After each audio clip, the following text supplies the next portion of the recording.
Eugenia. Pigasiu. I started doing video art around 2017, but actually I've been doing art my whole life since I was a little kid, drawing and painting. Years ago in the 90s, I was doing a lot of costume making and performance art.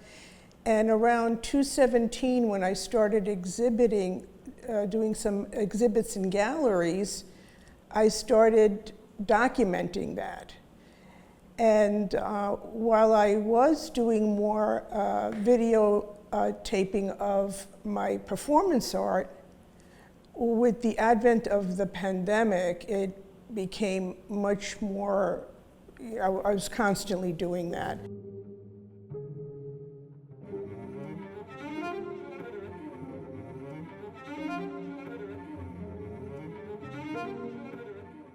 My name is Josefina Fernandez Moran, and I do photography. I've been doing artwork for, I don't know, a long time.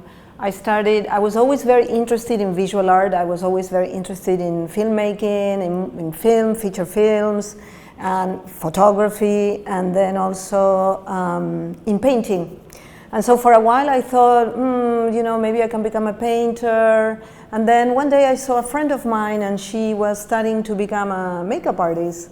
And I thought, okay, this is a good career to combine painting, and being involved in the film industry, which is what I really wanted to do at that time.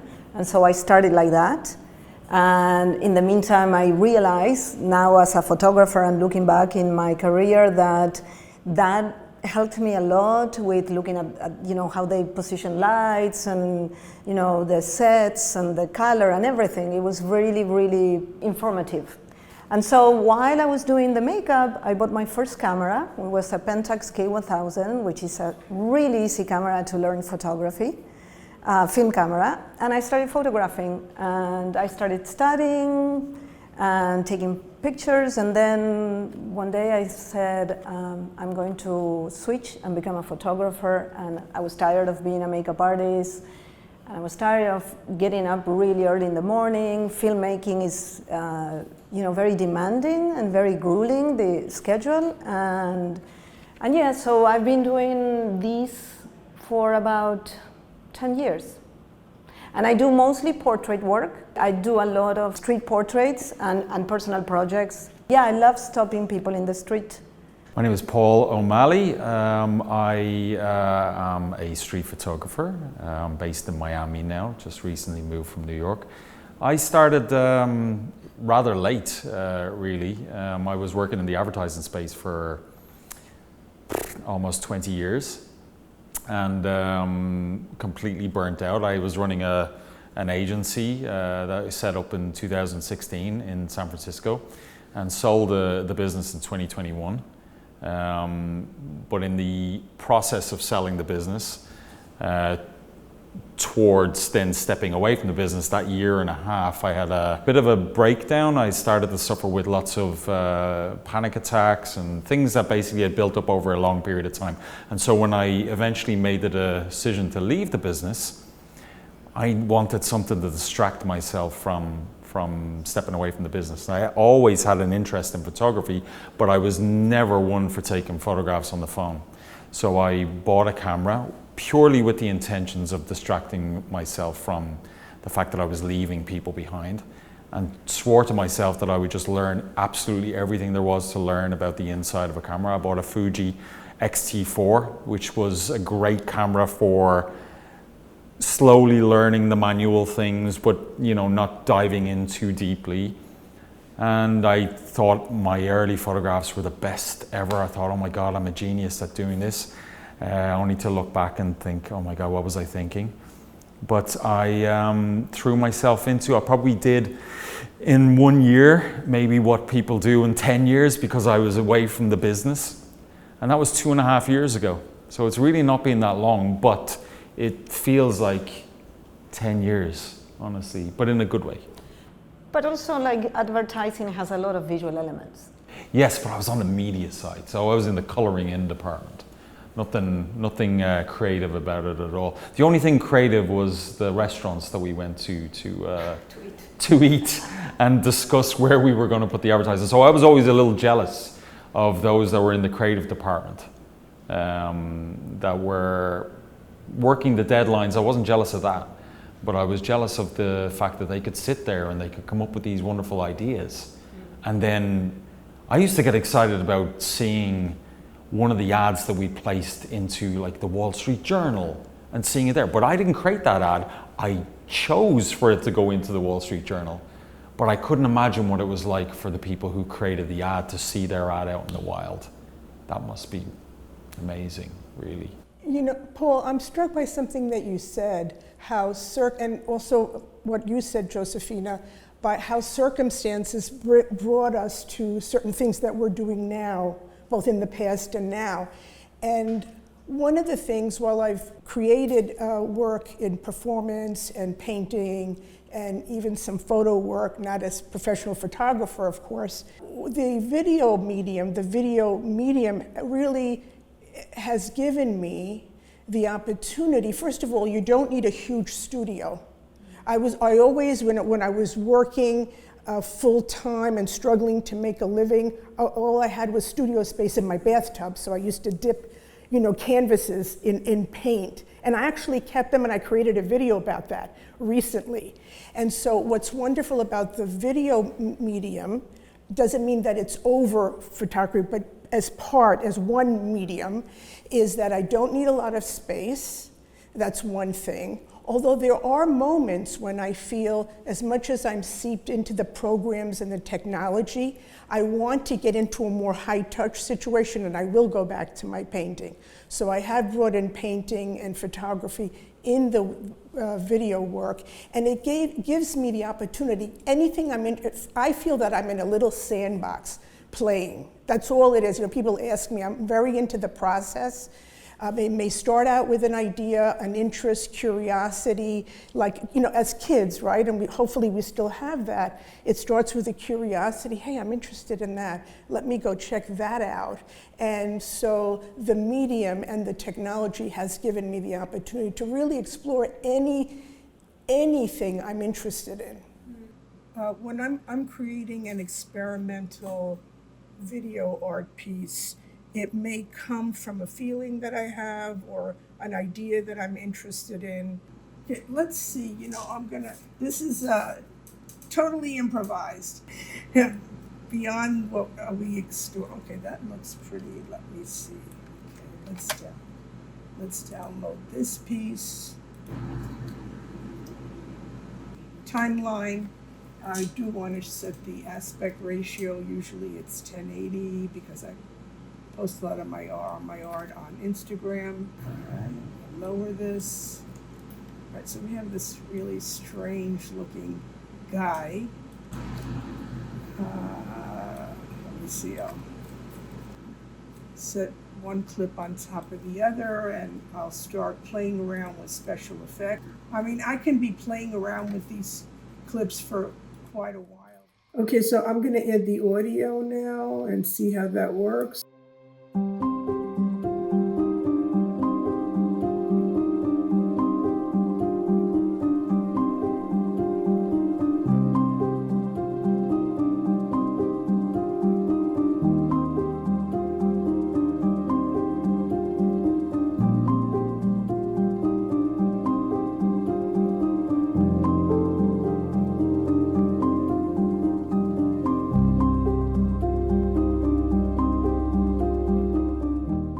From my perspective, the opportunity was nothing much more than an escape from a reality that I'd lived for a long time.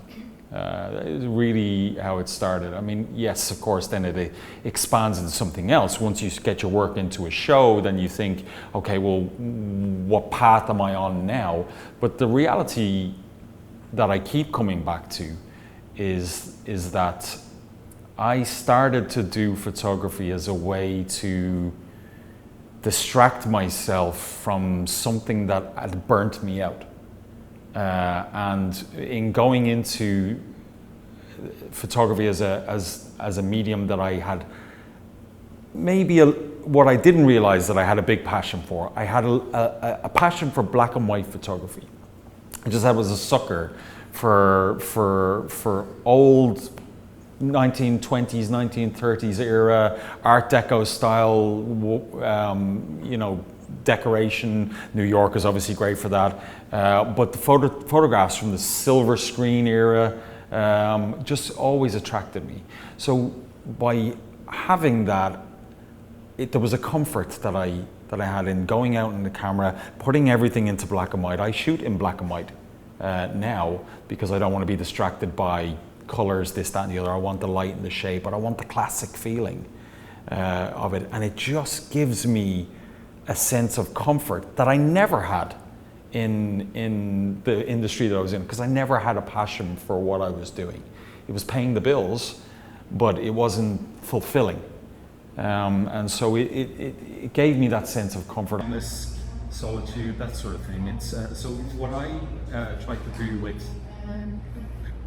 I have a particular style that I'm looking for when I'm taking photographs, which is where I'm trying to tie it as closely to what I think personality is, which is quite literate. So I'm looking for, maybe not looking for, but I'm finding in these moments that I get lost in the zone and take photographs, and when my eye gets tuned in, it tends to get tuned into quieter.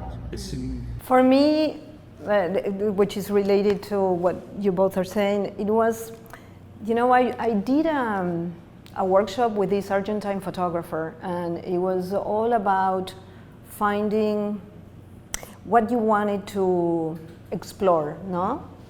And when I discovered that photography gave me the opportunity to do that, to dive into a subject, whatever it was. In my case, I'm very psychological, and I like to explore family issues, and it's very intimate, the way I work and the way I think of photography and the way I connect with people. And so when I discovered that photography gave me that possibility, and also I feel that I'm always learning about myself when I work. That was it for me. That was like, wow, this is perfect. I came across this place walking around the city. I found all these mirrors. I wanted to do a series of self-portraits. My work is, usually I do a lot of portrait work. Both I photograph my own self, reflections, shadows, and also other people, because I feel that a lot of the work that I do, it's related to identity. When I discover a location and I get ready to work and to photograph, I set my timer, I set myself timer, and I set the exposure, and then I shoot several photographs without really, I check the first couple of photographs just because I want to make sure the exposure is correct, or the focus. But then once I know that the technical aspects are correct, then I continually shoot without really looking at every single frame that I took until the end.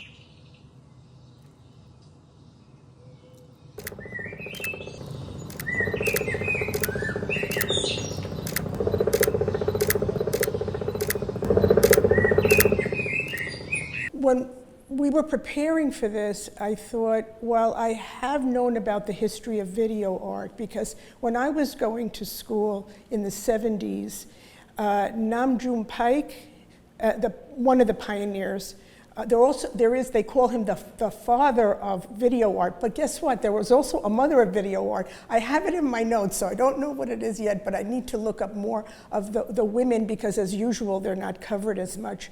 But in preparing for, just looking at the history of video art a little bit, I'm not an expert and I need to do more research. I actually did a piece recently, because I create every day. I create a video, I post it to my Instagram account. That's in addition to when I'm showing opportunities in galleries. But I did an inspired video on Nam June Paik. And it was, I called it Buddha TV. His was TV Buddha.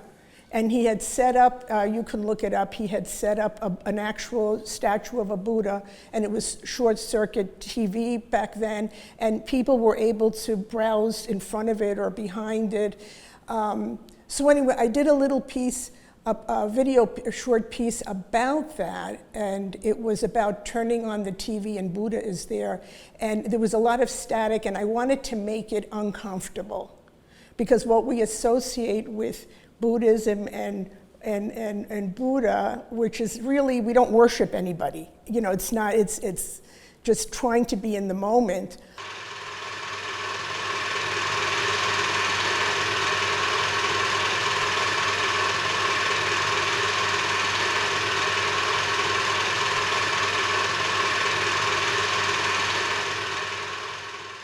It's nice to find inspiration from pioneers that have gone before and put your own spin on it. I think I fell into doing that. I was doing a course at ICP, International Centre for Photography, a year or two ago, and I recently got into it, and I have, I guess, a style that I landed upon for myself.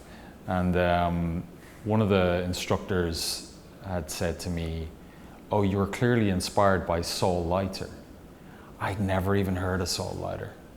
And when I looked up Saul Leiter's work, I was like, damn it, I'm just creating the same work as Saul Leiter.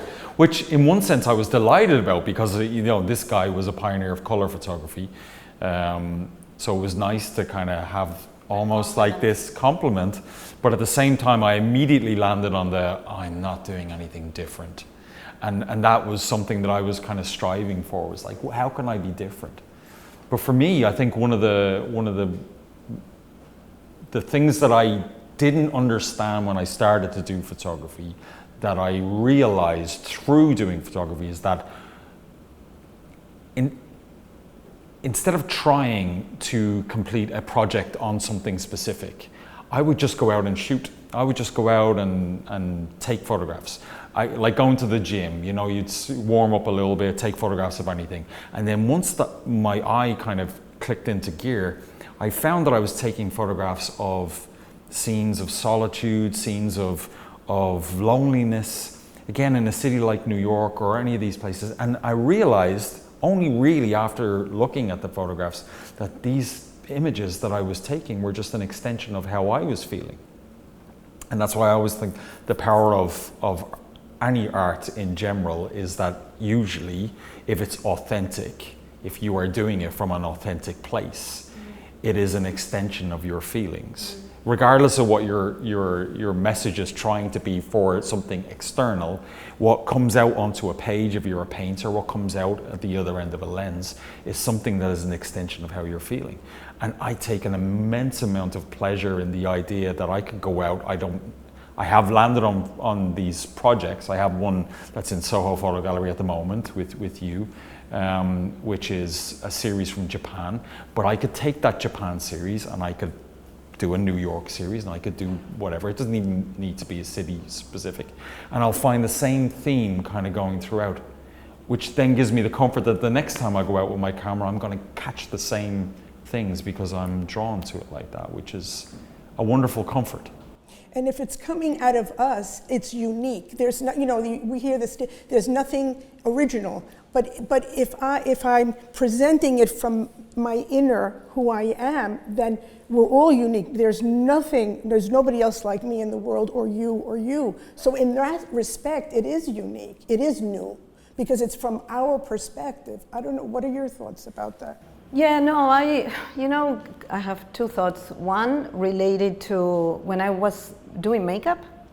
I remember that, like, I would have an assistant and she was looking intently how I would do the makeup in the eye of a person, and I was never, I mean, I'm not a very overly confident person by any means, but when I was doing that, I had already a lot of people liked the work I did. And I was not threatened, because I thought, nobody can do what I do. Nobody can do makeup like I do. She's gonna find her style, you know? And I think in today's world, I mean, it's 2025, everybody has done everything, right? We are all building all the time on past people that we have learned from, any artist, right? Whether it's a painter, a filmmaker. And so, you know, I think we take from them, but we give it our own style and eye and soul, right? And like, for example, right now I'm working on this series on adolescence. There's so many people, so many photographers that have done work on adolescents, you know, a lot.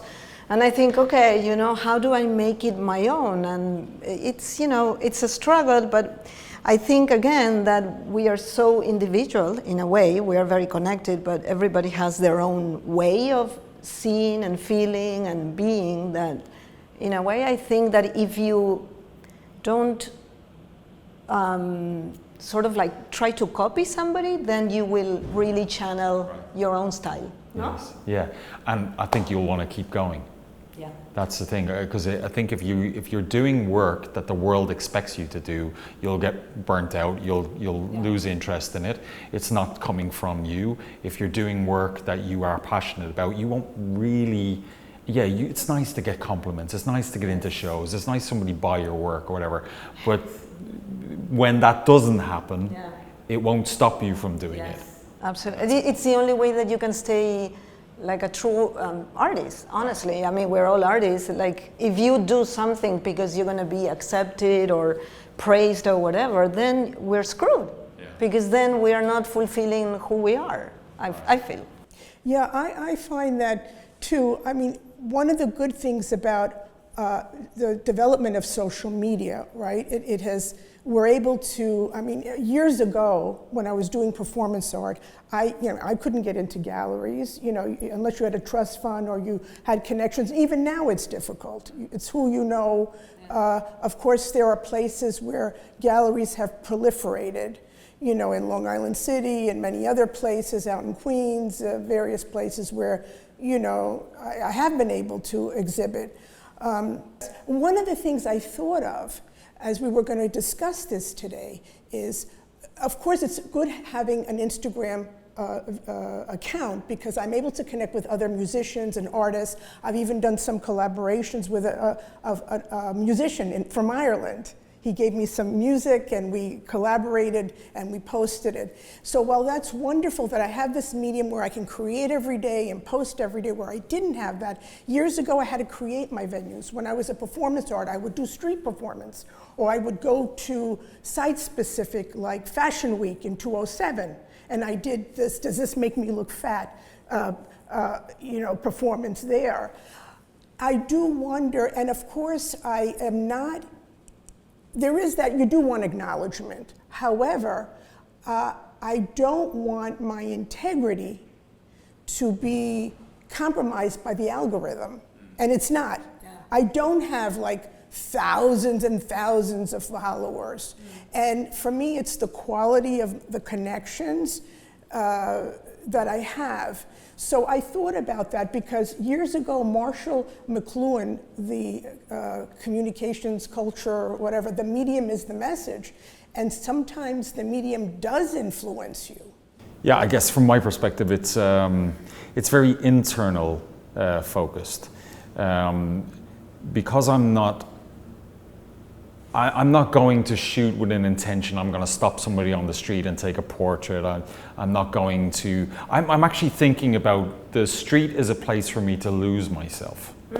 Often I'll put a pair of headphones on, block the noise out, put some music in, allow myself to go internal.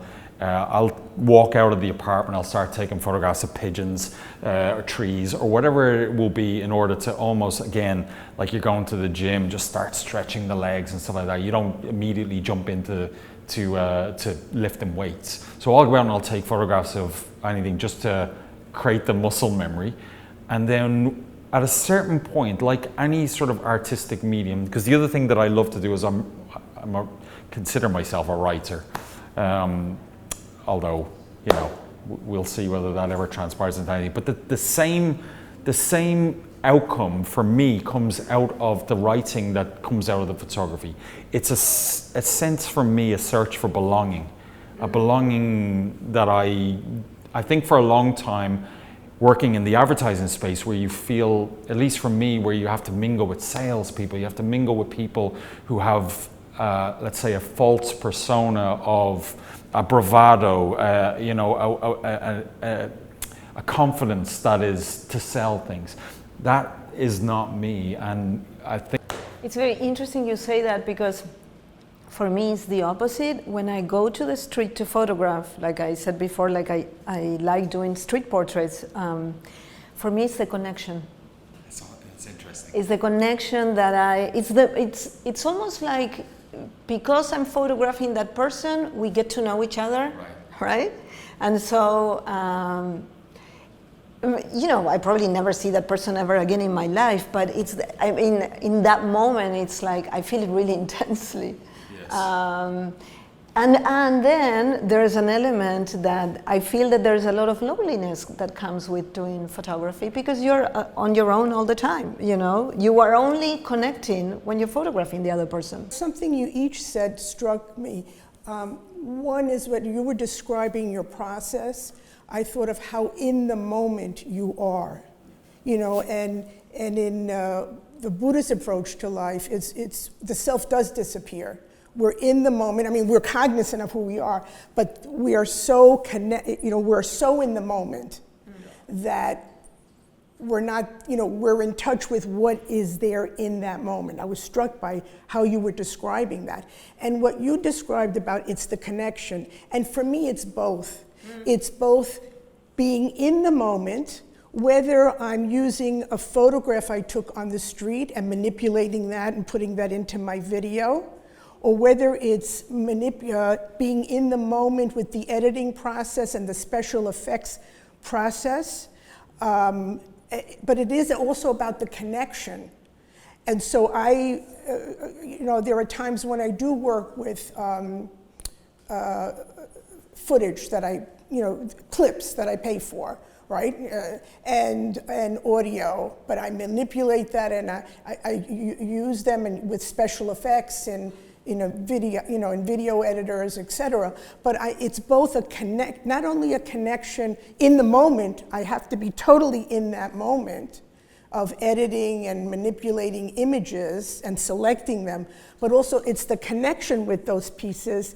And there are times I may start out with a concept and it may end up being something else. I think that's what flow does, though. I think when you're in flow, it's often when they say that by switching off, you allow your mind to become its most creative, which is why they say a lot of people, if they're trying to remember something, I can't remember what that is, but when they're in the shower, they'll remember it because their brain is kind of switched off a little bit, and so it goes into a different place. And I feel like when you're in flow, you're doing the same thing. You go to a place, it's almost like a drug. You go to a place that I can't get there. If you say to me, like, get into flow now, I can't just switch into it. But when you're in it, you're in it. And as an artist or as a writer or as a photographer, there's no greater feeling to me than being in that moment. I don't want that to stop. I would stay up all night just to keep that going because I know how difficult it can be to get back into it.